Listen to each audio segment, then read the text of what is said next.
Assalamualaikum warahmatullahi wabarakatuh. Alhamdulillah alladzi an'ama alaina bi an'amin minan ni'am. Asyhadu an la ilaha illallah wahdahu la syarikalah. Wa asyhadu anna Muhammadan abduhu wa rasuluh la nabiyya wa la rasula ba'dah. Allahumma salli ala Muhammad wa ala alihi wa ashabihi wa man tabi'ahum bi ihsan ila yaumiddin. Amma ba'd, qala Allah ta'ala fi kitabihil karim, a'udzu billahi minasy syaithanir rajim. Bismillahirrahmanirrahim. Laisa 'alad du'afa wala 'alal marda wala 'alal ladzina la yajiduna ma yunfikuna harajan idza tasahhu lillahi wa rasulih ma 'alal muhsinina min sabilillah ma 'alal muhsinina min sabil wallahu ghafurur rahim. Shadaqallahul azim. Jamaah kajian yang dimuliakan Allah, pertama mari senantiasa kita panjatkan puji syukur kehadirat Allah Subhanahu wa taala, di mana pada kesempatan yang mulia ini Allah anugerahkan kepada kita keimanan, kesehatan, serta rizki dalam bentuk yang berbeda-beda. Salawat serta salam terhatur pada baginda Nabi Muhammad sallallahu alaihi wasallam. Jamaah sekalian yang dimuliakan Allah, satu waktu dalam sebuah peperangan ketika hendak berperang dan Rasulullah mengumumkan akan berangkat perang, maka datang sekelompok orang kepada Rasulullah, kemudian berkata kepada Rasulullah, "Ya Rasulullah, ajak kami untuk ikut berperang, karena kami tidak punya apa-apa." Tidak punya apa-apa itu ya bekal juga tidak ada, kendaraan juga tidak ada. Nah, Rasulullah sendiri pun dalam keadaan yang sama, artinya beliau hanya bisa membawa dirinya sendiri. Ya, sehingga kemudian mengatakan, ya mohon maaf, saya tidak bisa membawamu. Ya. Kemudian mereka dengan sedih hati dikisahkan dalam ayat ini, mereka kembali sedangkan mata mereka bercucuran air mata karena sedih. Kenapa sedih? Karena mereka tidak mendapatkan apa yang mereka nafkahkan. Jadi pengen perang, pengen ikut berjihad, tapi tidak punya duwe bondo. Sedih banget. Nah, maka dikisahkan di dalam ayat ini, Quran surat At-Taubah ayat 91 sampai 93. Laisa 'alad du'afa, tidak ada dosa atas orang-orang yang lemah, wala 'alal marda, dan tidak juga untuk orang-orang yang sakit, wala 'alal ladzina la yajiduna ma yunfikun, dan juga atas orang-orang yang tidak mendapatkan atau memperoleh apa yang akan mereka nafkahkan. Ya, idza nasahu lillahi wa rasulih. Jika mereka ikhlas kepada Allah dan Rasul-Nya. Ya. Jadi maksudnya apa? Orang-orang yang seperti ini itu nggak bisa disalahkan. Mau berjihad tapi gak ono sing digawe jihad gak ono. Maka ndak bisa disalahkan. Siapa yang disalahkan? Yang disalahkan adalah innamas sabilu 'alal ladzina yasta'dzinunaka wa hum aghniya radu bi ayyakunu ma'al khawalif wa taba'allahu 'ala qulubihim wa hum la ya'lamun. Ya, jadi yang disalahkan itu siapa? Orang-orang yang minta izin kepadamu padahal mereka mampu berperang, mampu membiayai, mampu semuanya, tapi izin. Ya, izin. Sepurane aku gak melu. Mereka rela berada bersama orang-orang yang tidak ikut berperang. Ya, jadi pada waktu itu ada orang yang memang nggak ikut perang. Kenapa? Karena sakit, karena tadi yang uzur tidak punya apa-apa. Ya, nah ada sebagian orang-orang itu yang mampu. Nah, yang mampu itu ya lungguh ning kono. Itu yang disalahkan oleh Allah. Ya, apa yang menjadi akibatnya? Allah kunci mati hati mereka. Wa taba'allahu ala qulubihim. Allah kunci mati hati mereka sehingga tidak sensitif. Gak krosoan, gak rumongsoan. Mestine iso rumongso gak iso. Ya. Nah, jamaah sekalian, ayat ini sepertinya hanya bicara tentang perang. Padahal ayat ini berbicara tentang bagaimana orang punya spirit, punya semangat yang luar biasa untuk berjihad di jalan Allah. Jadi yang dicontohkan oleh para sahabat ini, mereka dengan sukarela dan luar biasa datang kepada Rasulullah, mau ikut walaupun tidak punya apa-apa. Ya, jadi pada zaman itu mau perang itu juga butuh bondo, Pak. Ya, butuh modal. Mulai kendaraan, baju perang, kemudian bekal. Jadi butuh modal untuk ikut perang itu gak angger terus duwe gaman siji digawa ngene ndak. Jadi butuh modal. Ya. Nah, maka semangat ini yang diangkat oleh Allah di dalam ayat ini untuk mengingatkan kita kembali.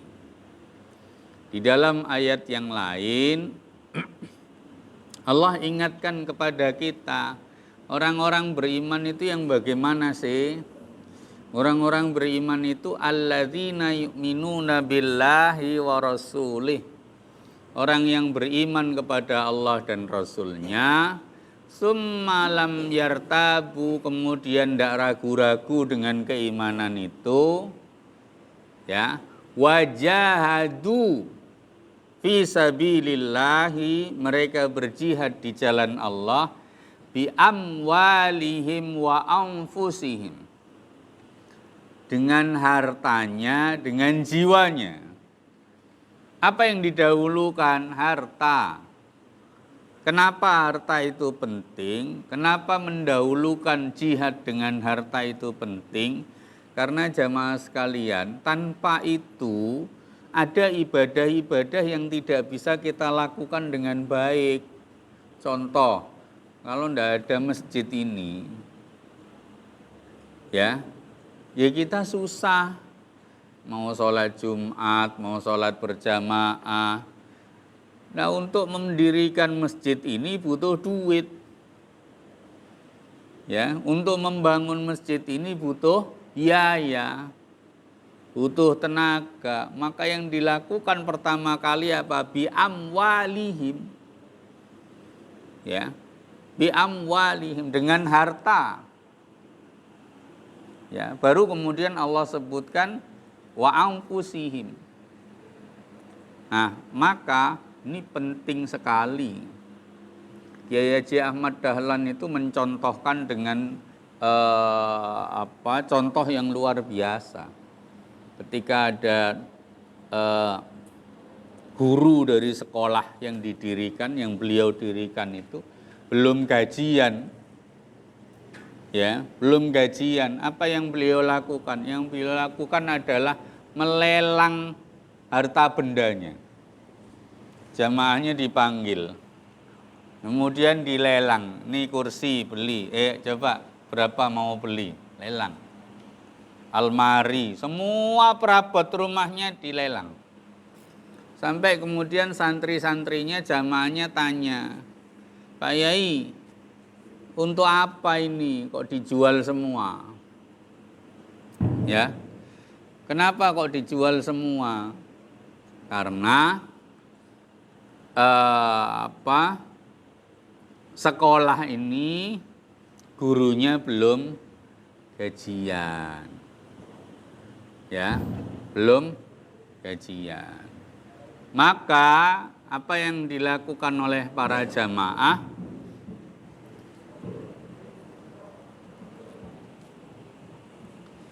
Maka para jamaah yang dikumpulkan oleh Kiai Haji Ahmad Dahlan itu kemudian mengatakan, ya sudah Pak Yai, kalau gitu biarkan perabotnya di sini dan silahkan pakai uangnya untuk menggaji guru-guru itu. Ya.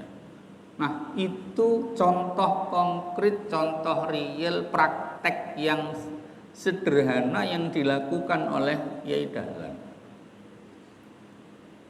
Dan itu pula yang dicontohkan oleh Rasulullah. Bagaimana ya Dahlan melihat Rasulullah Sallallahu Alaihi Wasallam ketika beliau mempunyai harta yang luar biasa, tidak segan,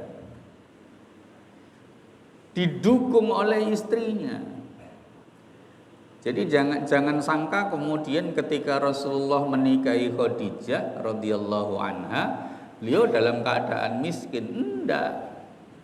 Nabi itu sudah kaya. Apa buktinya? Nabi menikahi Khadijah dengan mahar 100 unta terbaik. Ya, 100 unta terbaik. Jadi enggak main-main. Itu kalau dinominalkan sekarang itu bisa lebih dari 5M. Ya, 4 sampai 5M maharnya Nabi. Apa artinya? Nabi dalam keadaan kaya, masih muda, usia 25 tahun, menikahi Khadijah radhiyallahu anha yang juga kaya raya. Nah, tapi kemudian harta itu digunakan untuk berdakwah di jalan Allah.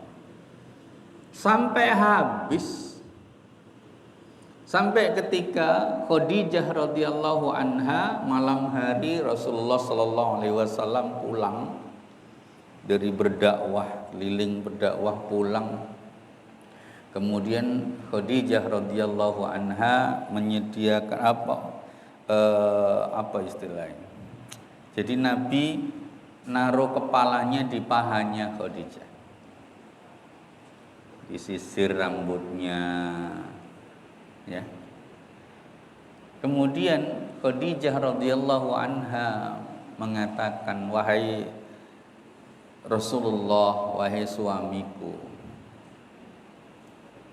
jika kau nanti berjuang di jalan Allah, terus engkau dikejar-kejar oleh musuh. Dikejar-kejar oleh musuh dan saya dalam keadaan sudah meninggal. Ya. Saya meninggal dunia, kamu dikejar-kejar oleh musuh. Apa kata Khadijah? Gali kuburku, ambil tulang belulangku, jadikan rakit kalau kau butuh untuk menyeberang sungai. Sampai segitu dahsyat perjuangan yang dilakukan oleh Khadijah.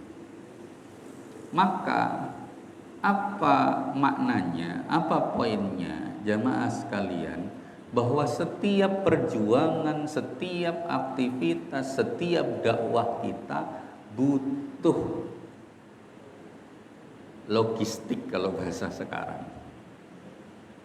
Ya, butuh bondo, butuh biaya. Nah, yang begini-begini apa ya gak bondo? Butuh biaya. Nah, dahsyatnya itu yang kemudian diberikan oleh imbalan dari Allah yang luar biasa. Maka dari ayat 91 sampai 93 Quran surat At-Taubah ini, mari kita cerna. Apa artinya? Kalau memang ada orang yang betul-betul tidak punya kemampuan, coba perhatikan bagaimana contoh sahabat Nabi. Sahabat Nabi datang kepada Rasulullah untuk diajak agar bisa ikut perang juga, agar bisa ikut berjihad juga. Walaupun demikian, walaupun kemudian ditolak, bukan ditolak, tapi karena memang tidak ada. Sing ditunuti orang ono. Apa artinya? Masih gak duwe, iku gak didisikno sambate. Tapi berusaha dulu agar bisa ikut berjuang. Ya. Ini contoh orang yang tidak punya kemampuan. Bagaimana dengan orang yang punya kemampuan? Orang yang punya kemampuan diberikan penjelasan di ayat 93. Orang yang punya kemampuan kemudian tidak melakukan dan tidak mengeluarkan harta yang sudah dimiliki itu, maka mereka yang patut disalahkan. Ya, mereka patut disalahkan. Oleh karena itu jamaah sekalian, mari kita cerna ini. Kalau kita punya sesuatu, punya program, punya rencana untuk melakukan aktivitas dakwah dan itu membutuhkan materi, membutuhkan biaya, membutuhkan modal, maka jangan segan-segan untuk menampilkan diri. Kalau nggak mampu gimana? Mari kita ukur kemampuan kita. Ngapunten kalau ada pengumuman masjid ini akan dibongkar dan kemudian dinaikkan 3 lantai umpama. Coba sing sholat lantai 3. Wis pokoknya gawe program cerdas. Ya. Maka yang punya itu muncullah. Pak Takmir, saya 10 juta. Saya 5 juta. Saya 20 juta. Ya, sing duwe sih, sing rodok duwe Pak Tamir 500, ya, Pak Tamir 250, ya, nah, sing gak duwe tapi kepingin, ono. Ya. Saiki gak duwe. Tapi meneh kira-kira panen ya duwe. Ya. Pak Takmir 5 juta. Ya. 5 tahun. Anak. Iya. Loh, ini udah ada contohnya, Pak. Ada jamaah masjid saya di Balung Panggang itu begitu bangun masjid, dan ini rapnya itu rencana anggarannya itu hampir 2 M. Gadu ini duit gak sampai 500. Iya. Ya semua akhirnya mendaftar. Saya 10 juta 5 tahun. Saya 5 juta 3 tahun. Saya. Ya, karena mayoritas memang petani. Gitu. Bisanya begitu. Kalau dituntut langsung wulan ngarep kudu ngumpul kabeh. Wah, iki abot. Ya, berat. Nah, maka mari kita sesuaikan dengan kondisi kita masing-masing. Ini yang disebut dengan berdagang dengan Allah. Enggak akan rugi. Ya, enggak akan rugi. Kita berdagang dengan Allah, itu enggak akan rugi. Apakah ada yang rugi? Ada. Siapa? Yang enggak ikhlas. Yang enggak ikhlas mesti rugi. Ya, itu. Apalagi kalau harta yang dipakai adalah harta yang tidak halal. Ya. Nah, mari kita maksimalkan kesempatan. Jadi sesuaikan. Masih ingat kisahnya Abdurrahman bin Auf ketika Rasulullah berbincang dengan Aisyah di dalam rumah. Nah, rumah itu ada jendela. Ya, ketika ngobrol itu Abdurrahman bin Auf pulang dari berniaga, berdagang ke Syam. Pulang. Nah, pulangnya itu bawa 100 unta. Setiap unta itu ada barang dagangan di punggungnya. Ya, kelihatan. Kata Rasulullah, ya Aisyah, itu Abdurrahman bin Auf pulang. Kenapa ya Rasulullah? Ketahuilah bahwa dialah salah satu penghuni surga. Masya Allah. Kira-kira kalau kita dikabari begitu terus nih, Mas sampean meniku wis dicatet mlebu swarga. Iya, Pak. Ya, Pak.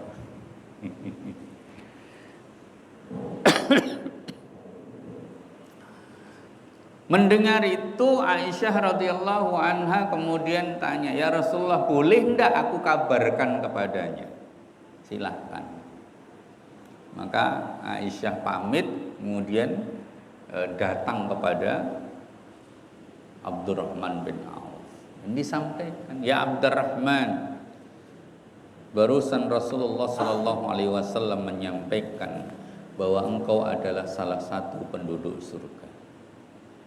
Apa yang dilakukan Abdurrahman bin Auf? Sujud syukur. Alhamdulillah. Ya Aisyah, saksikan seluruh unta bersama barang-barang yang ada di unta itu saya berikan kepada Islam.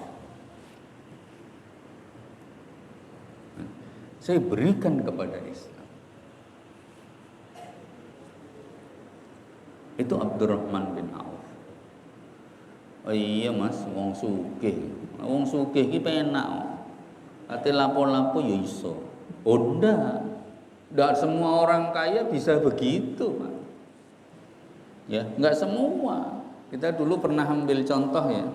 Jenengan kalau nggak ada yatra sedoso 10.000, ngetono 5.000 iso enggak? Enteng ya? Enteng, duit 10.000 ngetono 5.000, enteng enggak? Enteng. Coba duwe 1 M, tokno 500 juta.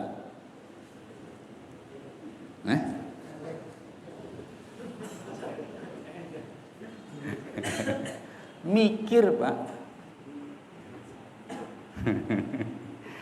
Jangan bilang, wah nek sugih iki gampang. Enggak. Justru orang kaya itu godaannya luar biasa. Ada seorang sahabat datang pada Rasulullah mengatakan, ya Rasulullah, dulu kita digoda, kita diuji, kita dicoba dengan kemiskinan, dengan siksaan, dengan peperangan. Kami kuat. Nah sekarang kami diuji dengan kenikmatan, dengan harta, dengan kekayaan. Saya khawatir kami tidak kuat. Ya. Sampai ada namanya Abu Dzar Al-Ghifari, itu mengasingkan diri, diangkat jadi pejabat, tidak mau. Kenapa? Saya takut dengan ujian harta. Ya, takut. Nah, sekarang mari kita tengok diri kita masing-masing. Setidaknya kita punya semangatnya. Caranya bagaimana? 1, jangan dahulukan mengeluh. Ono proposal ngadep.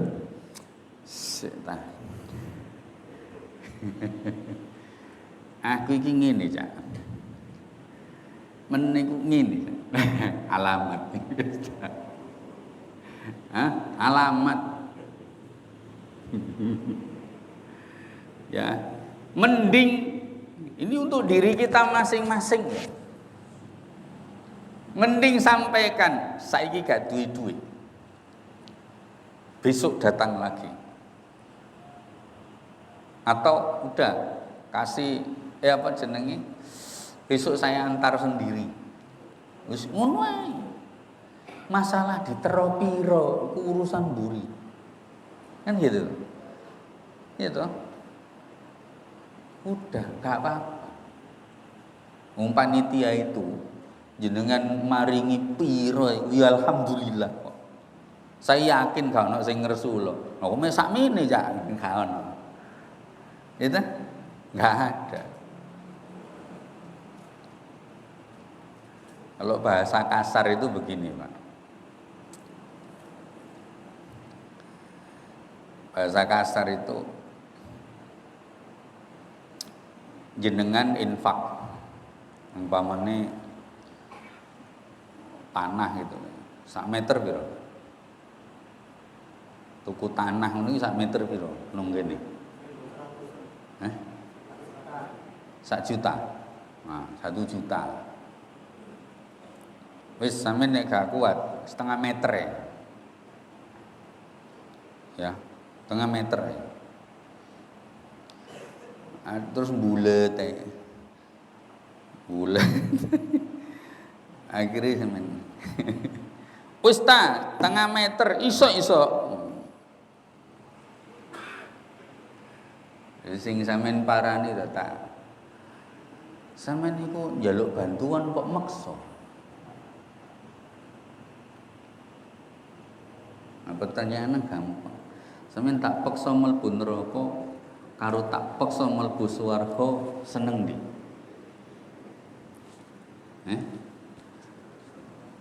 Seneng ndi?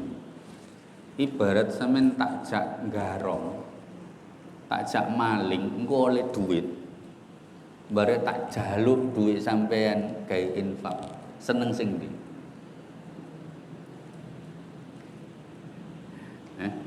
Lah ternyata yang begitu itu ya gak gampang. Tidak gampang. Apalagi sekarang, Masya Allah. Ya, apalagi sekarang zamannya ini luar biasa.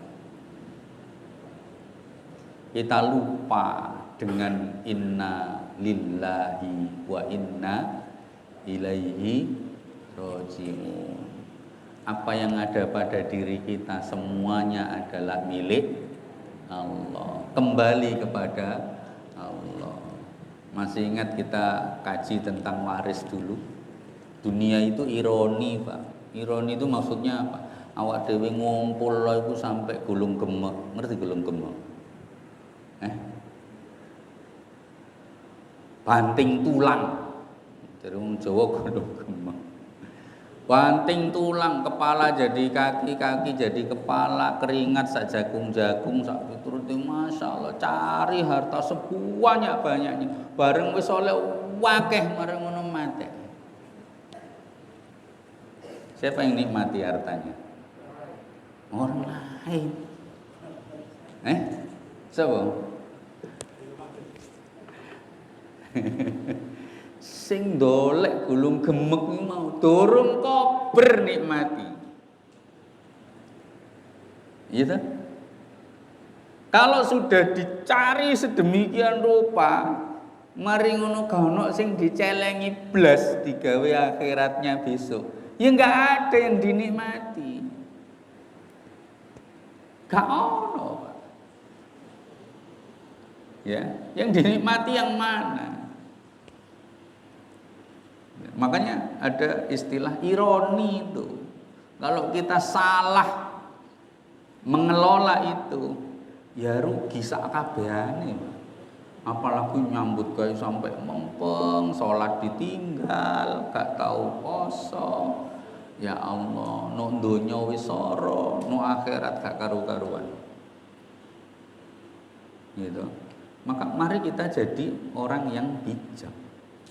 Jangan sampai kemudian mohon maaf, no donya soro, no akhirat tambah soro. Ya, tambah soro.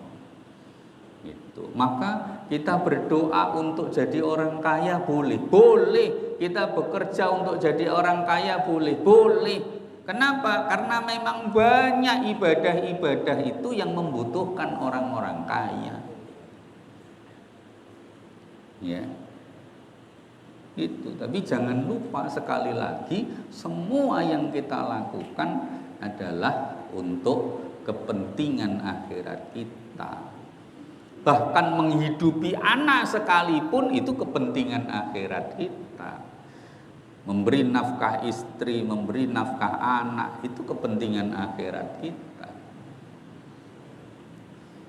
Ya. Nah, oleh karena itu mari kita laksanakan sesuai dengan kapasitas kita masing-masing, kemampuan kita masing-masing. Lu kadang-kadang maksa itu ya iso kok.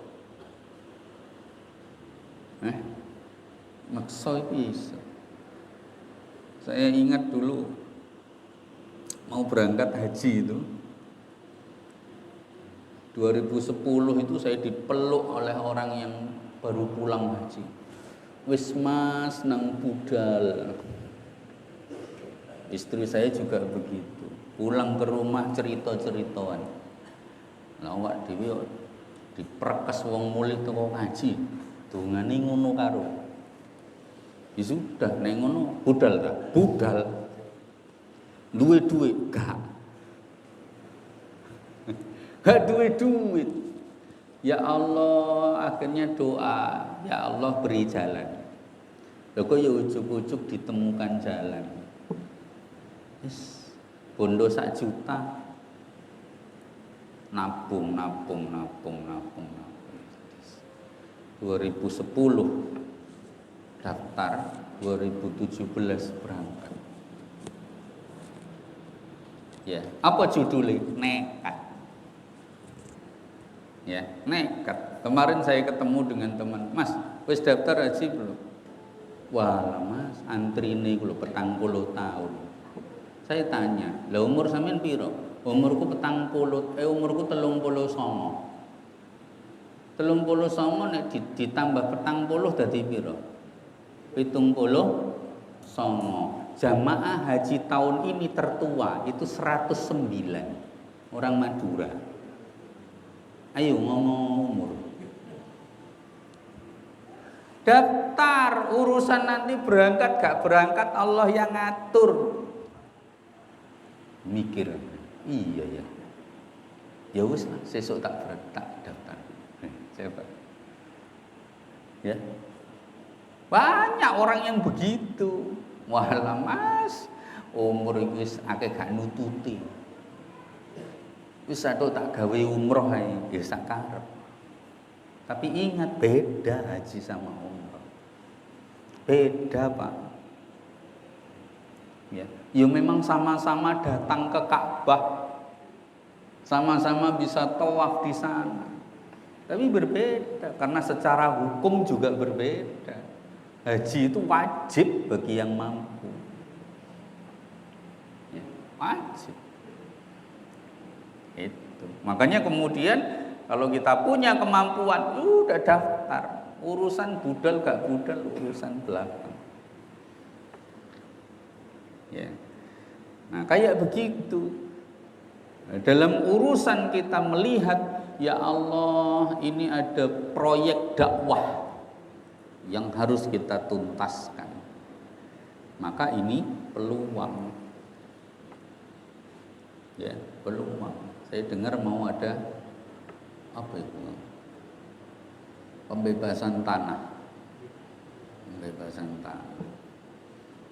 Ya, ya sudah, ayo di kapling. Ya, siapa yang punya kemampuannya puluhan juta, siapa yang punya kemampuan jutaan, siapa yang punya kemampuan ratusan, monggo ditoto. Ya, ayo diatur. Nanti nek wis kelakon Pak, insya Allah ketagihan. Ngerti ketagihan? Mari sampean ngekei, meniku terus ndoleki maneh. Kono maneh sing model gini, ngono. Ya, ketagihan nanti. Saya pernah lihat baliho besar di Malang. Apa tulisannya? Masjid dijual 1 meter 1 juta. Maksudnya dijual itu apanya? Ya maksudnya itu ngumpul lo duit kayak bangun masjid itu maksudnya. Duduk ono masjid didol. Bukan, tapi cara mereka untuk mengumpulkan donasi. Ada cara kedua. Saya ketemu di Bali. Ya, di Bali. Jadi setiap orang yang datang kemudian membawa uang membantu di masjid itu dibuatkan langsung sertifikat wakaf. Langsung Pak. Jadi waktu itu saya kunjungan bersama teman-teman ke Bali itu langsung dibuatkan. Ada yang teman ngasih 100.000, 50.000, langsung dibuatkan setengah folio ukuran B5 itu. Jadi keluar dari masjid itu bawa sertifikat wakaf. Coba. Ya, kalau mau pakai cara itu monggo, langsung Mas. Bukan kwitansi tok. Tapi ada sertifikat. Nah, yang model begini itu namanya wakaf melalui uang atau wakaf dengan uang, bukan wakaf tunai. Bukan ya. Kenapa? Karena untuk beli tanah. Berbeda dengan wakaf tunai. Wakaf tunai itu contohnya bagaimana? Contoh, saya punya uang 200 juta. 200 juta ini saya wakafkan untuk investasi di sebuah perusahaan. Atau umpama sak masjid ini wakaf kabeh 100 jutaan, belum wakaf tunai. Dari wakaf tunai itu didirikanlah sebuah perusahaan, atau sebuah rumah sakit, atau sebuah apalah di situ. Nah, keuntungan ini, keuntungan dari usaha mau rumah sakit, mau perusahaan dialokasikan kepada mereka yang berhak. Katakanlah mendirikan perusahaan air minum, maka orang-orang yang bekerja di sini pun adalah orang-orang yang berhak mendapatkan pekerjaan itu. Hasilnya juga disebarkan kepada orang-orang yang berhak menerima hasil itu. Modalnya tetap muter di sini. Itu namanya wakaf tunai. Ya. Jadi yang kita lakukan sekarang bukan wakaf tunai, tapi wakaf perantara uang. Karena uang itu nanti dipakai untuk beli barang. Bukan uangnya yang berputar. Nanti yang ditahan kan bentuknya tanah, bukan uang. Tapi kalau jadi perusahaan ini yang ditahan duitnya. Masuk investasi ini ditahan duitnya. Saya pernah dengar di satu daerah sudah ada yang model begini dan dibuat mendirikan rumah sakit, Pak. Jadi setiap orang yang tidak mampu, pasti gratis. Hanya modal surat keterangan tidak mampu dari kelurahan saja, udah berobat gratis. Nah itu kalau wakaf tunai itu dilakukan, dikumpulkan dengan baik, itu hasilnya itu luar biasa. Ya, luar biasa. Nah, yang kita lakukan memang bukan wakaf tunai, tapi menjadi wakaf melalui uang. Ya, nanti yang jadi yang ditahan, karena yang ditahan tadi nanti adalah bentuknya tanah, bukan uang. Ya. Nah, mari kita berlomba-lomba, mari kita sesuaikan dengan kondisi kita, monggo. Ya. Turun muni. Kurang satu. Ya, itu jemaah sekalian, mudah-mudahan kajian kita dari Quran surat At-Taubah ayat 91 sampai 93 ini menjadi inspirasi kita bahwa ketika kita punya kemampuan, maka mari kita salurkan, mari kita nafkahkan.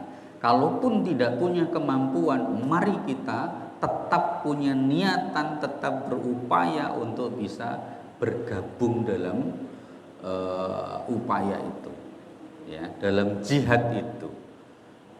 Nah, mudah-mudahan kita dimudahkan Allah Subhanahu wa taala. Saya kira itu, mohon maaf kalau ada kekhilafan. Billahi taufik wal hidayah. Assalamualaikum warahmatullahi wabarakatuh.